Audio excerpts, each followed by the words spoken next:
Hey, mambo vipi wazee? Karibuni tena kwenye another episode ya Startup School TZ, na leo niko na Vanessa Kisowile. Vanessa Kisowile, she's a serial entrepreneur and startup founder. She has been doing a lot of work around startup ambazo zinajiengage na masuala ya tourism. She used to own and still own a company called iTraveler. She's actively engaged with Sahara Sparks as the lead of the company. And she's also now championing an initiative called SheFound to support new women and female entrepreneurs in the business sector. She has a lot of energy working with young women, especially those who are looking to realize their dreams as startup founders. And I'm very happy to have her. So I was asking her questions. Of course, you can see her shoes because of the campaign that is ongoing that says your shoes, they should say something about you. Kwa kuangalia viatu vyake Vanessa haraka sana vinaonyesha kwamba yeye ni startup founder. No, let me explain a secret that you don't know. Every female has two pairs of shoes. Okay. You have pairs of shoes when you need to meet a client, or you're going to sell something, or you're meeting a boyfriend or a husband. You just want to be spontaneous. And then you have shoes that I have today where you just want to be yourself or just relax. This sort of shoes. Okay. So yeah. So my question will start there. Okay. When everybody is judging how should a woman look like, how does this affect a business that a woman is running? Okay, so because I don't have to wear two shoes. I know. I have only one shoe. Shoes to see the client and shoes to come to the office. They're just the same. Yeah. So I think it's just when it comes to issues of how does this affect a business run by a woman, it's more of a perspective issue. Sometimes I think, and this is generally, even when you're a man and you're selling something or you're communicating, you want to communicate a certain thing, there's a certain look that communicates. They say 80% of how you look communicates before that. So with women, it's the shoes. Wow. When you wear the heels, even your demeanor changes. The way you walk, the way you sit, it just automatically changes. Naturally, it comes in. Yes, it's a bit of a secret weapon if you don't know. Okay. This is interesting. Yeah, so it's a trick even a founder of a startup. You can't go see an investor when you really look desperate for money. Okay. You gotta make a trip to Kariako, Karume Kule, choose something very in your budget, but very good, and then go see an investor. Oh, okay. Yeah. That is very, very interesting. It's a secret weapon. I didn't know that. Yeah. One thing I know for sure, first impression is first impression. Yeah. And as a founder, you need to make that first impression to be able to close your deal with an investor, with a partner, with a potential client, and so on. Getting back to an actual stuff. So a young woman right now want to start a business and start from scratch. What would be your advice? So I would love to give a general advice first. Yeah. My advice would be start. There's no wait when it's over, wait when Corona is down. Start with what you have. You could start with Googling the business you want to go into and understand what you want to bring to the table, your target audience, who do you want to serve, and then choose the best platforms that would be for your business. Let's say you want to start a lifestyle business. I would go with Instagram because that's a lifestyle platform. That's where you meet your clients. So immediately start. You can't afford to wait because the more you wait, somebody else is going to open. We're 8 billion people. You can't think the only thing you're thinking, you're the only one thinking it.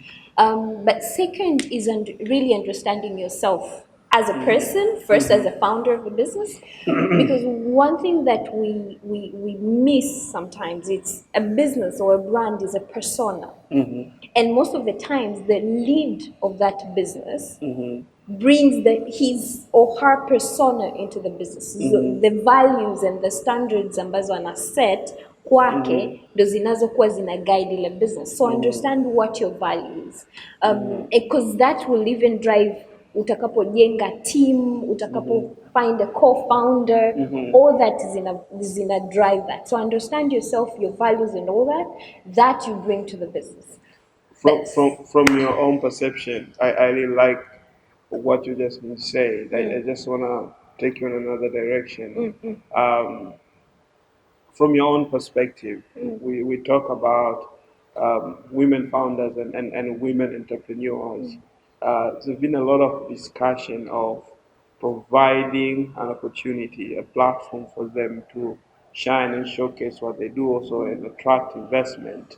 But it is a very fine line about saying we need to empower women entrepreneurs by creating a platform for them to excel and um, just getting any woman involved just because they're women.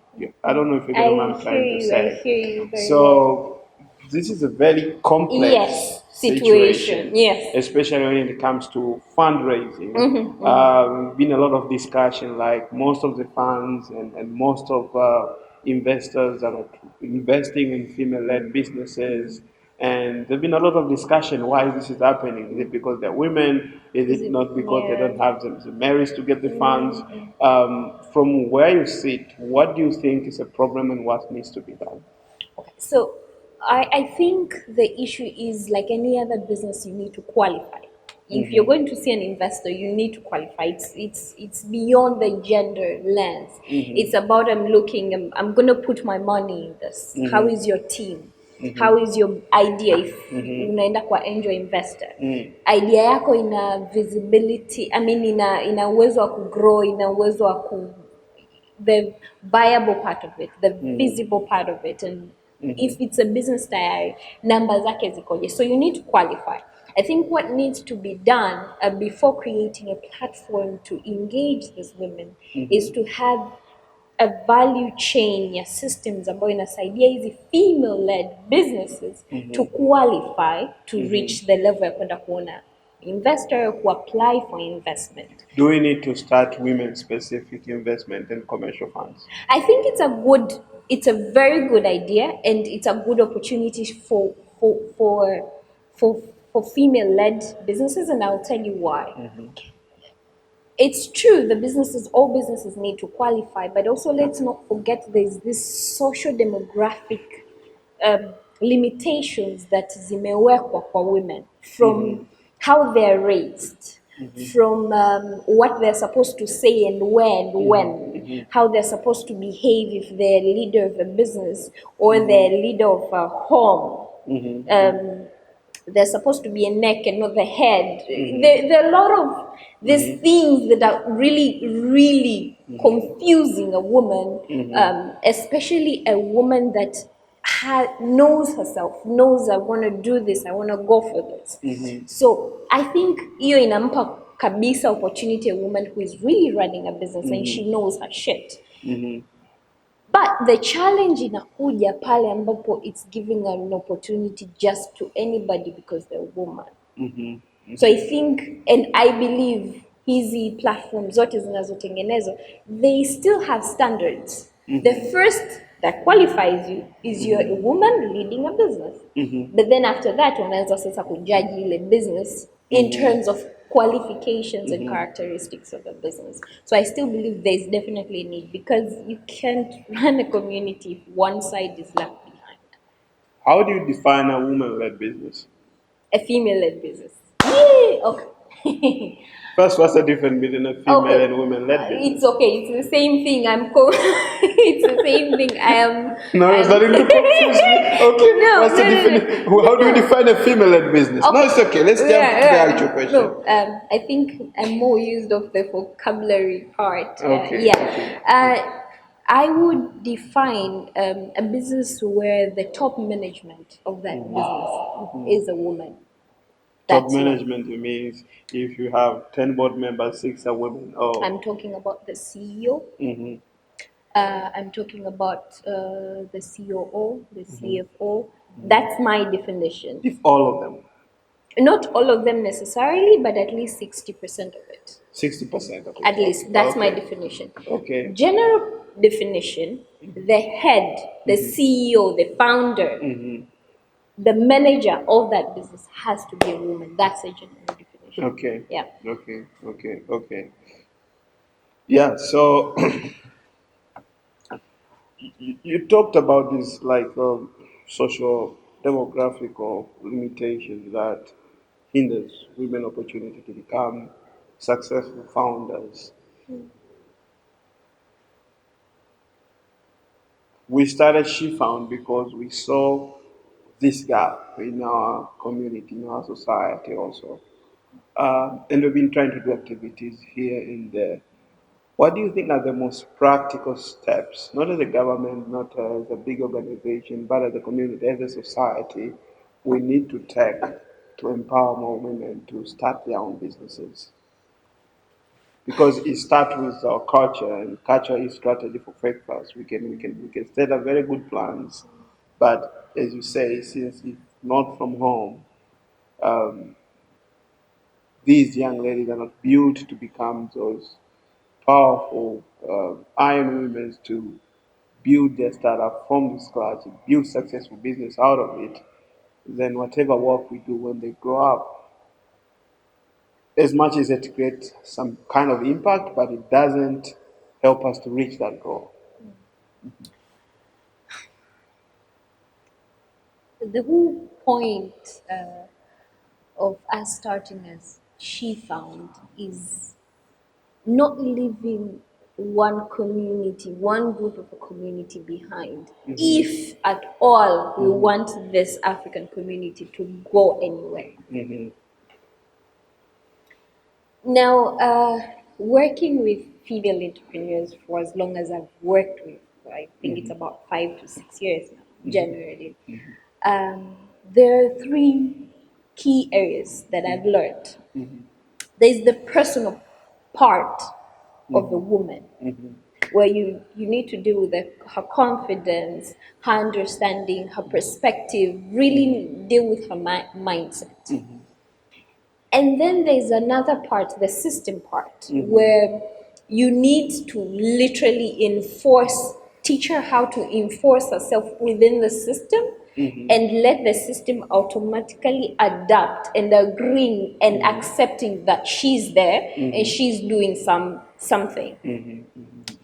And then there's the access part of it, whether it's her accessing the market, whether it's her accessing the resources that she needs, whether it's the mentors, the finances, anything that she needs, that's where the challenge is. So I think if we need to really support this community, we need to look at these three parts. Our Whether it's the programs, the projects that we design for these women, really have to do with her as a person, deal with the systems, and then give her access to the resources that she needs to actually move to that stage where we can now say, you know what, I'm going to put my money in this business, or I'm going to do this, I'm going to support you, I'm going to support you. Yeah, so kibongo bongo, we talk as men. Bwana, we are pretty much okay most of the time, washikaji. Wife akilani kibiashara cha kisera tu, but when it's a proper business, then it becomes a problem. Yeah. Mona. So, what do you think? What is the role of men in terms of contributing positively and supporting women to run successful businesses? Accept. What? Accept that she can do that first. Accept that her gender is not a disadvantage, it's actually an advantage. I think that's where it's getting interesting. We don't have issues accepting. You actually do. You actually do. And I'll tell you. And I don't think. Let me tell you, this may be my personal thinking, but I don't even think when most of the men are taking their actions, what comes into their mind is that thing is a gender war. It's something else. I don't know what it is, but not necessarily they define it in terms of their perception as Because gender. it's unconsciously in Mm-hmm. them. They don't Okay. realize that Mm-hmm. they're uncomfortable seeing. I'll tell you a very simple thing. What I love Mm-hmm. enjoying Mm-hmm. is when a powerful woman Mm-hmm. or a woman who Mm-hmm. has I don't know, may dress in her dignity and strength, akiingia in a room full of men, Mm-hmm. their faces says I'm terrified. I am like their faces, their demeanors say I am terrified. And they don't realize that. Okay. So automatically Mm-hmm. there are two ways you'll see, even in the meeting you'll see. Mm-hmm. Either they'll become very defensive Mm-hmm. or they'll be so insecure that they make you uncomfortable.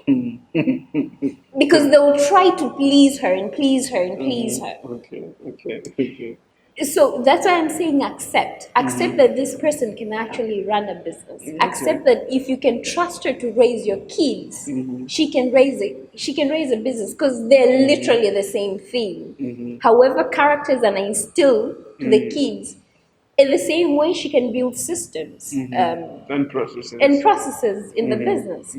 Ndio maana nimesema accept. But also another thing is offer support without entitlement. And this is the nature of every human being, unfortunately. You're not supporting women because they're women or because they're weaklings. You're supporting them because making sure female-led businesses grow in Africa means a huge jump in GDP in the continent generally. Making sure this woman, this wife of yours, contributes 50% at home makes less of your stress to make sure this kid goes to a good school because now you share responsibilities. Now you have a woman who is confident, who can run herself, and she's happy. So that will definitely be something I'll say. Accept. Okay. I have accepted a long time ago. Don't worry. Yeah. Yeah. So another thing which is very important right Yeah. now, we are moving into this digital era, and it's not a secret. The digital divide is just too wide. We see it in startups every day. When you organize a pitching session, out of 10 startups, 9 are male-led, and 8 they don't even have a female co-founder in the team. Um, what do you think needs to be done to engage more women, not only in the traditional businesses, but in the digital and future businesses? What needs to be done? I think we should start from grassroots. I love what Arts and Girls are doing because they're really dealing with young girls in secondary schools. When you meet this, I think you saw Winnie at Sahara Sparks last year. Yeah, I know I've seen girls. You Been around with them see? for like 8 or 7 years See, now. so you meet these confident ladies who, from a young age, they've been exposed to other possibilities. So I think we should start from the grassroots. You can start with universities engaging female universities in the tech world, in the exposing them to the opportunities that are there in the tech and business world. And I will tell you for a fact, they'll pick it up from themselves. Okay. Yeah. Okay. Now we come into personal growth and branding. Um, as a young woman, nimetoka idea wapi, and I want to build my brand as a personal brand. And my personal identity. I want to invest into that VCP, being visible and then credible and eventually become profitable. What are the next practical steps I should take to build that dream brand of mine? First, know yourself. Okay. Really do, they say SWOT analysis, personal SWOT analysis. Know your strength, your weaknesses, what threatens you the most, and what other opportunities you have depending on the skills you have, the knowledge you have, the environment that you've grown up in. So really know yourself very well, but also figure out what your values are. So for me, I have three core values in everything I do. I have invaluable. I have to be valuable in everything, whether it's a service I give, whether it's being an employee, being a business owner, I have to provide value. So it's service. I have to serve. I love serving. That's what drives me. But it's also inviting. I smile a lot and hug people a lot because I want them to feel comfortable around me. I listen so much. So know your values. But after knowing all that, figure out what direction you want to go, whether it's a business or you want to grow your personal brand, at what particular niche.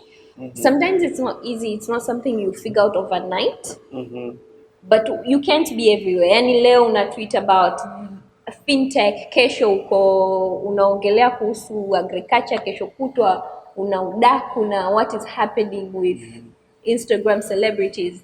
That's definitely gonna destroy your brand. So figure out the niche you really want to get into. Be very knowledgeable.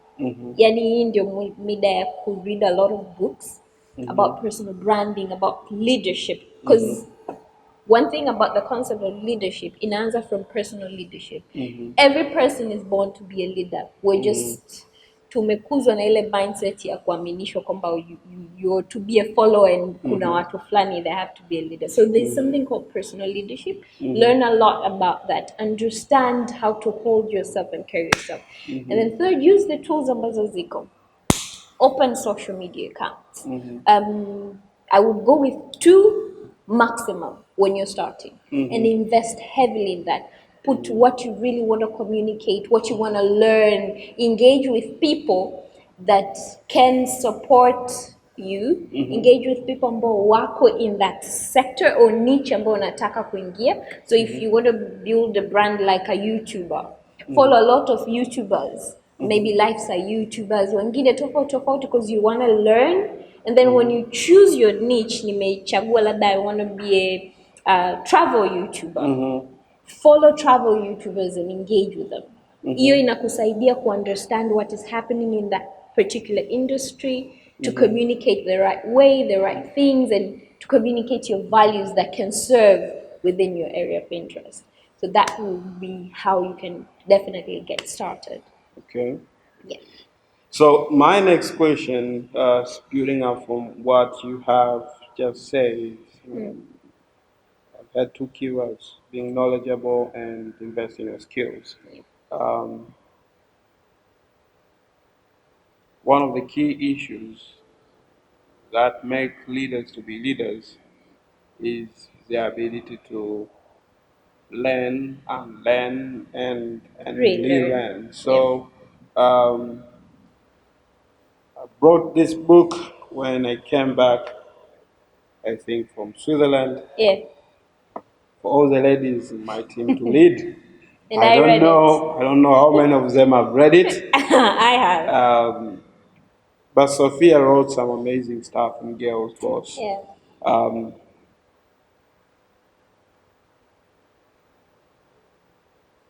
how does a young lady develop a culture to learn and learn and relearn? What are the practical steps if I want to be a good learner and to attain knowledge and skills? What are the practical things I should do?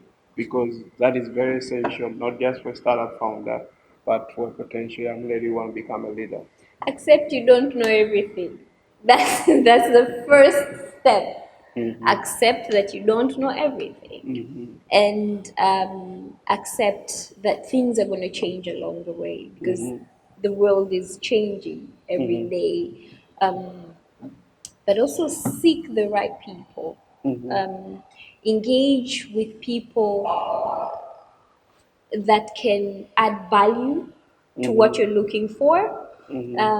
Kama sasa hivi in the ecosystem, ukitoa corona situation, kuna a lot of events zina happen. Go to those events because you definitely meet people ambao wako in your area of interest or in the industry that you really want to learn more, and set the right meetings. Please, I'm begging you. Haya mambo ya every female you see or every leader in a certain industry you see you want to meet, it's wasting your time. Research on these people that you meet and figure out kweli, I'm going to meet Jumanne for 15 minutes because I've known or I've learned kwamba yeye strength yake iko hapa. So I'm going to learn this from Jumanne for this 15 minutes. But also, read a lot of books. Really invest in books. Use YouTube vizuri. So one of I was going for send off of one of my very close friends. Actually, she's like a sister to me, and this lady did our makeup. It was amazing. Okay, simfanyagi makeup. That day I loved myself. I even took mpaka nichukua snapshots. I don't even know what it, but it was on Snapchat.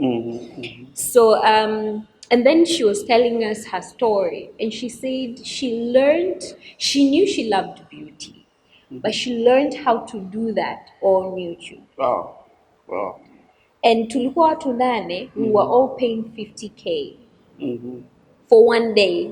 Kumbuka ile ilikuwa send off. The same group walirudi, walikuwa ambao waliongezeka kwa 10 for the wedding. So she made enough cash within few days with the same group for learning skills from YouTube. And that's why we call digital economy, the platform economy. Like, how do you capitalize on these digital tools to be able to generate something for yourself? I have two last questions about wrap up. The first one is, in this state of confusion where so many things looks like opportunities but a distraction, when there's so much opportunities that are being brought to potential young women, how do they stay focused to their goals? That's the first one. By being true to yourself. Okay. I'll tell you how many times I Google best businesses to do during Corona, especially now. And I look at the first 60. I don't see myself in there because I know my area of strength iko sehemu fulani. I know my area of interest iko sehemu fulani. So I opted to go to my area of strength, and that's where I'm even pushing right now. Okay. So be true to yourself first. And that will definitely help kuweka ile clarity. Being true to yourself is understanding your skills and strength. If you're very good content creator, let's say, why not now, kwa mfano, where there's Corona, you can't go for events where you can talk and do what? Why not make YouTube videos? Why not advise businesses to on their digital strategies? Okay. Because you're a very good content creator or you're a very good digital strategist. So really just really know yourself. I think I'm really basing on knowing yourself because I figured out most of the times this confusion and everything that seems like an opportunity comes because when we're desperate, if I'm desperate for money, I'll go for anything. And sometimes I've been there several times where you're starting a business because hapa kitu nimeuza mpaka t-shirt ndugu yangu, so I needed money. Lakini when you're true to yourself, it helps to give that clarity. Now, my final question. I don't know whether this will sound weird or not, but I think this is a very important question. Okay. I don't understand much female founders. I don't understand women. You know that joke we do on social media? This is a very big book, How to Understand Women. You'll never understand. And then page 2. So, if you are to define yourself as a female entrepreneur and a successful startup founder, which animal are you? That is a tough one. Okay, the first picture that came in my mind was a lion. I don't know why. And it's a lioness, by the way. And I think it's her strength, her ability to actually take care of her cubs without really caring about them. Most of the time, the male lion really doesn't care. It's very selfish, unfortunately. Unfortunately. But also, there's something about the female lion. Her representation, when the first thing, when mtu akikwambia simba, picha inayotokea ni ya male lion na manyoya yake na nini. But when you look at really the story behind these two groups, you find out the female lion is the strongest in terms of behavior and everything else. They can kill quick. They can. They protect the families. So you see, women entrepreneurs fit more in that category. Yes. Now let me ask you a stupidest one. Okay. Are you a wolf or a sheep? I'm actually a wolf, and I'll tell you why. I've found myself everywhere I go. I'm actually not just a wolf. I'm an alpha wolf. Okay. Most of the time, Okay. everywhere I've gone, I've found myself You've as an done alpha. a lot of killings. Okay. I've done a lot of leading and a lot of recruiting. Yeah. There's no right and wrong answer for that. Killing. That was. I didn't see that one coming. Yeah, so it is what it is. When you're an entrepreneur, you need to choose whether you are a wolf or a sheep. Yeah. And this also defines how you run and do business. Yeah. In a capitalistic world, sometimes being a wolf tends to protect you. Yeah, so nashukuru sana Vanessa. Thank you. Any parting words? Yes, so for any starting entrepreneur, this world, you say that it has a lot of options to say with the digital world, and I think kwa my side, that's where the value lies.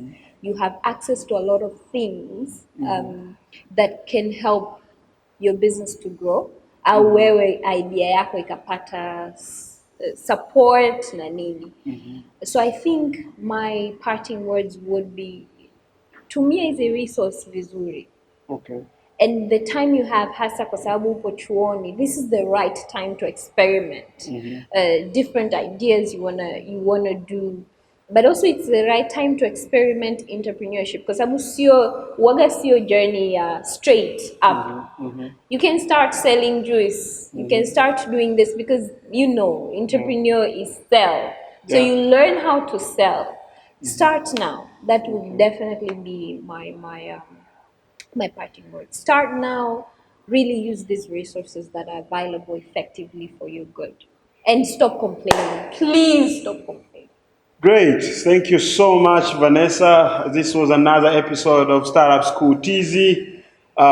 Stay safe, guys. COVID-19, this shit kills.